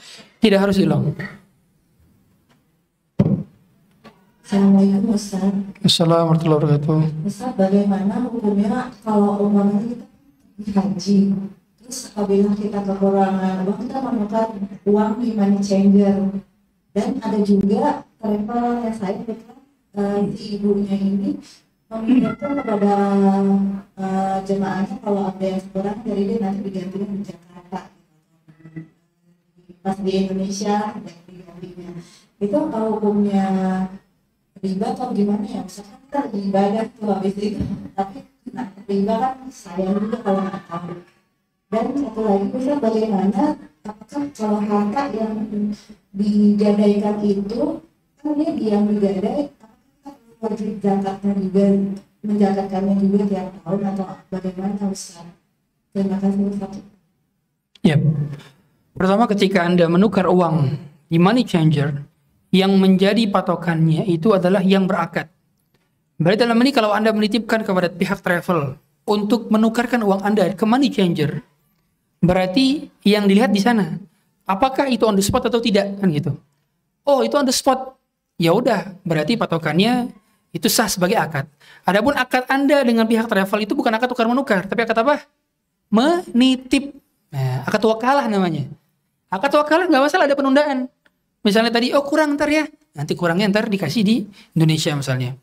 Tapi saran saya, Anda rata-rata kan punya Visa Card atau Mastercard atau card-card lain yang banyak. Itu bisa Anda tarik di Rajhi, tarik di ANB, tarik bisa. Itu nggak perlu ke money changer. Ya, saya setiap kali ke sana nggak pernah ke money changer. Ke sana itu berupiah. Saya nggak pernah berial. Kita berupiah, ya udah kita tarik. Nanti kena setiap kali ngambil itu 25.000 doang. 25.000 dan kursnya lebih murah dibandingkan di money changer. Misalnya di money changer 4.300 1 real. Kalau kita ditukar di itu 4.100, 4.000 doang bisa. Jadi kalau saran saya bisa tarik langsung di ATM. Yang penting kartu mainnya adalah Visa Card atau Mastercard.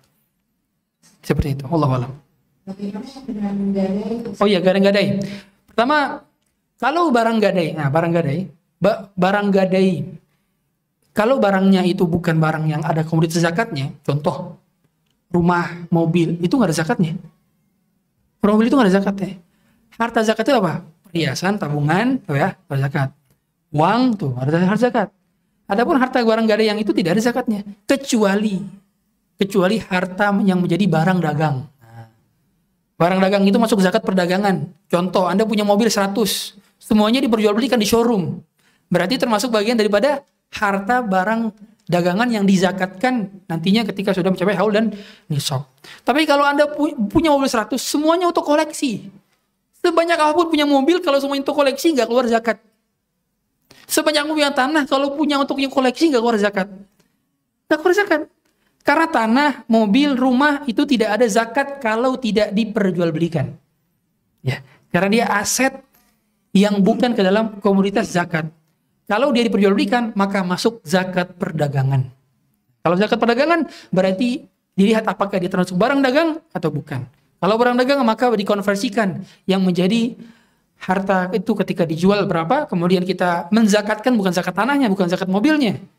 Tapi zakat berupa uang yang senilai dengan 2,5% dari total aset yang menjadi barang dagang. Nah, seandainya itu yang digadaikan adalah uang, baru Anda kena zakat. Kena zakat. Karena harta tersebut pada akhirnya adalah masih tetap milik Anda. Demikian. Allahu a'lam. Barakallahu fiik. Udah nggak ada? Nah, kalau nggak ada kertas. Oh, masih ada. Ini kertas belum juga nih. Silakan. Oh, kurang kedengeran. Boleh pakai mikrofon? Iya.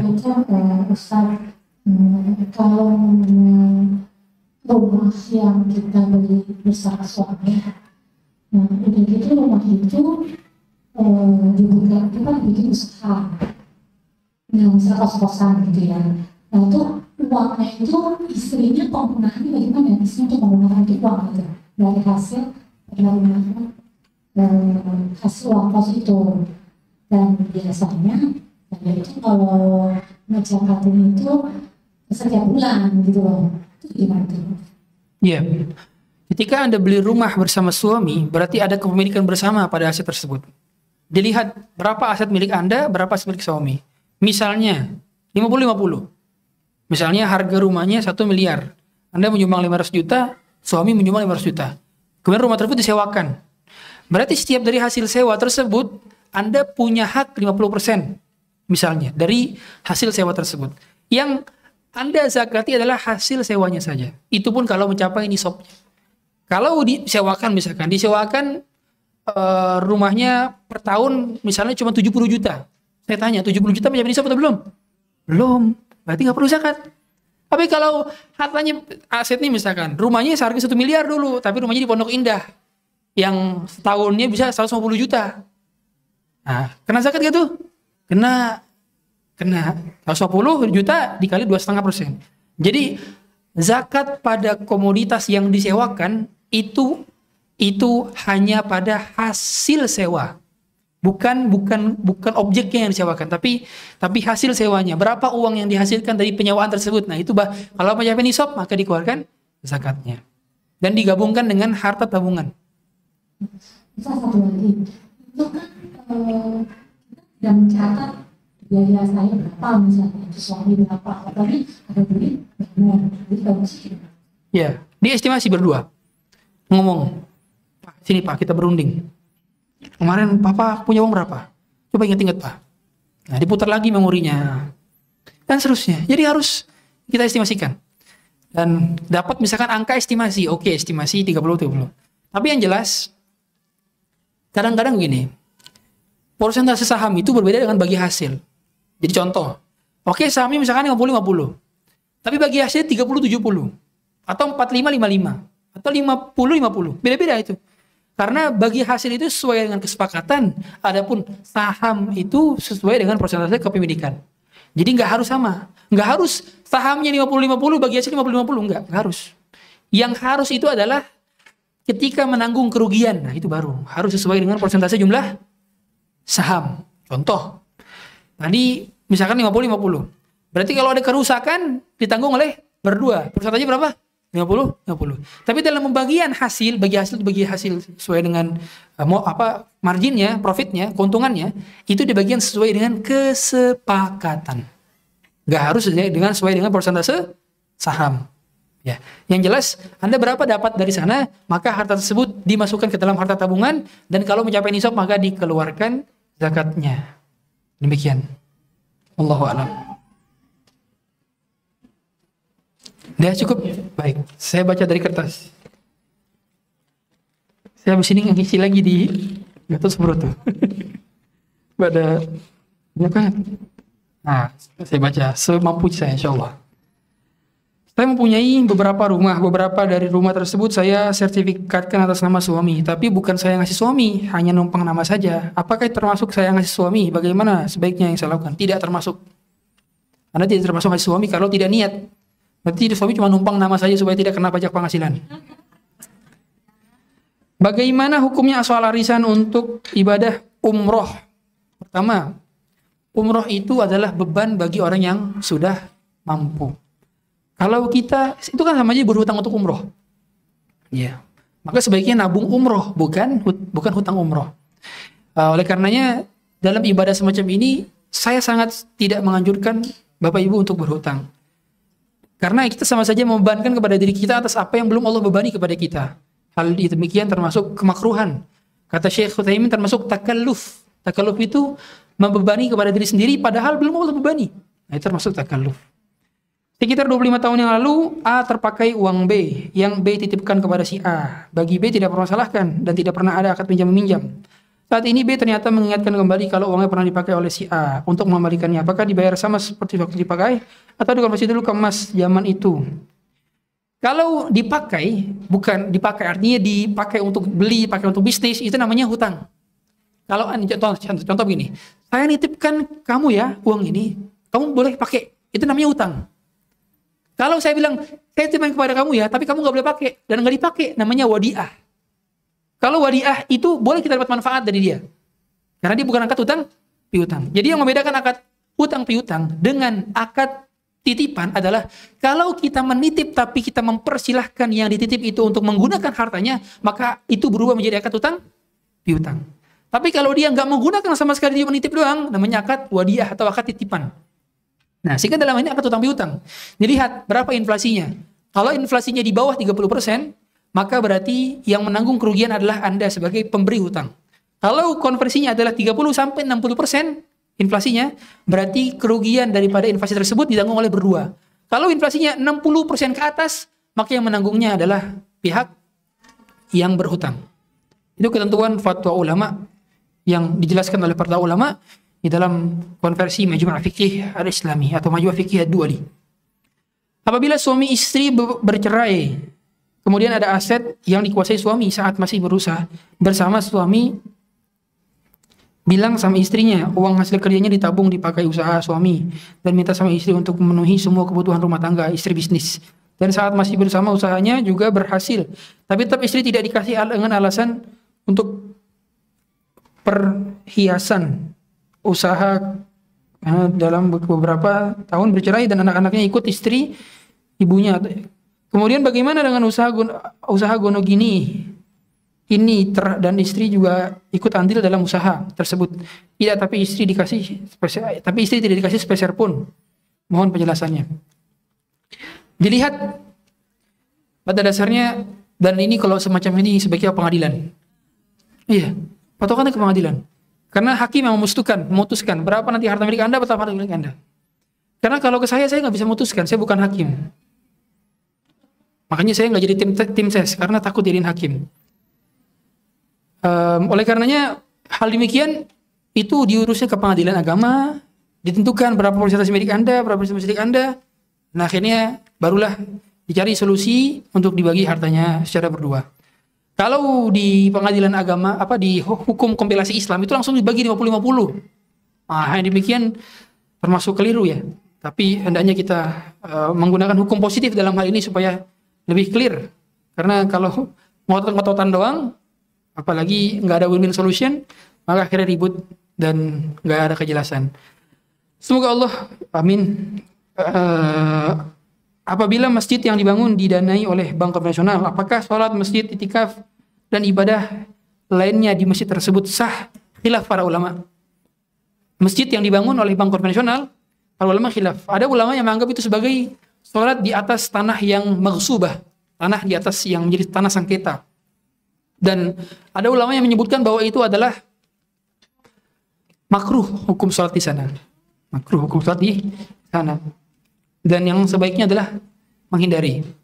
Apabila klien saya bekerja di bank konvensional, apakah transaksi dengan klien saya tersebut halal? Tergantung apa yang Anda akadkan kepadanya. Kalau Anda mengakadkan sebuah proyek yang tidak ada kaitannya dengan tolong-menolong kepada pekerjaan di bank konvensionalnya, contoh, Anda seorang IT developer. Ada klien Anda seorang pegawai di bank konvensional yang meminta Anda untuk membuat aplikasi bank konvensional. Mobile bankingnya mau dibuat, tolong buatin saya mobile banking konvensional. Maka Anda harus menolak, dikarenakan ketika Anda membantu, ketika Anda membuat aplikasi tersebut, berarti Anda sama saja tolong-menolong dalam kemaksiatan. Berbeda dengan contoh Anda seorang pedagang warteg. Tiba-tiba ada pegawai bank konvensional yang beli di warteg Anda. Maka jual belinya sah. Karena yang diakadkan apa? Sah. Akadnya jual beli warteg, jual beli makanan di warteg, kan gitu. Berarti sah-sah saja. Dalam hal ini, selama akadnya adalah bukan ada tolong-menolong dalam kemaksiatan. Demikian. Kemudian, klien saya tersebut traktir makanan, apakah halal? Nah, ini patokan para ulama apabila apabila dia masih ada income halalnya, maka kata para ulama hal demikian termasuk diperbolehkan. Dikarenakan Rasulullah SAW menerima hadiah dari orang Yahudi. Orang Yahudi itu mayoritas income-nya haram karena mereka transaksinya riba. Tapi Rasulullah tetap menerima hadiah dari orang Yahudi, menunjukkan bahwa boleh bertransaksi dengan orang yang berpenghasilannya haram. Dan boleh juga menerima hadiah dari orang yang bertransaksi penghasilannya haram. Demikian wallahu a'lam. Kita tutup dengan kafaratul majlis. Oh, ada lagi, silakan. Hadiah buat ibu, silakan. Waalaikumsalam warahmatullahi wabarakatuh. Saya mau menanyakan masalah untuk membayar zakat, Pak Ustaz. Selama ini saya kalau bayar zakat nggak pernah menyebut ini uang zakat. Tapi itu uang saya keluarkan untuk membiayai keperluan orang-orang yang memerlukan biaya sekolah. Misalnya adik dari suami saya sekolah di Mekah dan di Madinah. Nah itu 2 orang tiap bulan saya sumbang 2 juta gitu loh. Terus kemudian untuk biaya anak-anak sekolah dan itu juga saya sumbang di sini juga untuk beli beras. Nah yang lagi untuk biaya sekolah. Total yang saya keluarkan itu lebih dari persentase yang saya terima. Bagaimana boleh nggak itu saya mengeluarkan begitu Pak? Iya. Assalamualaikum warahmatullahi wabarakatuh. Pertama, harta zakat itu harus dengan uang, bukan dengan barang. Jadi tidak sah kalau dengan barang, harus dengan uang. Yang kedua, justru lebih utama, tidak perlu disebutkan ini harta zakat. Ini harta sedekah, ini fidyah. Nggak perlu. Karena kita tahu semua bahwa harta zakat itu harta rendahan. Harta rendahan bagi si penerima. Bukan harta unggulan. Makanya mengapa Rasulullah SAW dan keluarga Rasulullah SAW itu diharamkan menerima zakat dan sedekah. Nggak boleh ahlul bait itu menerima sedekah, nggak boleh. Zakat juga nggak boleh.